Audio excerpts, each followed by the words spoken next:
CapCut tu načisto preplo a odteraz si pýtaš $300 ročne. Aby si teda neutrácal toľko veľa peňazí za program, ktorý by mal stať iba pár eur, dám ti tu niekoľko alternatív, ktoré sú zaručene lepšie a dokonca ešte aj zadarmo. Prvá je Edits od Instagramu. Úplne ti stačí na základy strihu a dá ti také dáta a funkcie, ktoré ti nedá ani samotný Instagram. Vedel si napríklad, že si vieš po novom pridať dokonca aj odkaz do videa?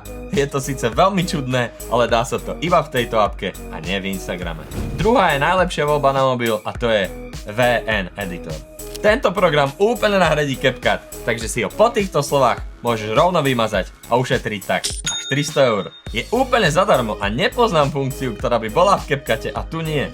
Dokonca tu na rozdiel od CapCutu vidíš takto peknú zvukovú stopu a máš na výber oveľa profesionálnejšie prechody. A na záver program, ktorý využíva celý Hollywood, je úplne zadarmo a do konca života. Je tak profesionálny, že CapCut je oproti nemu ako lacná náhrada zvyšu, ktorá ti príde domov pokazená, rozbalená a už ju nikdy viac nepoužiješ. Striháme v ňom aj my, všetky naše videá a za mňa nemá konkurenciu. Vieš ňom na jednom mieste postrihať, doľadiť zvuk, nafarbiť a dokonca naplno využívať AI funkcie.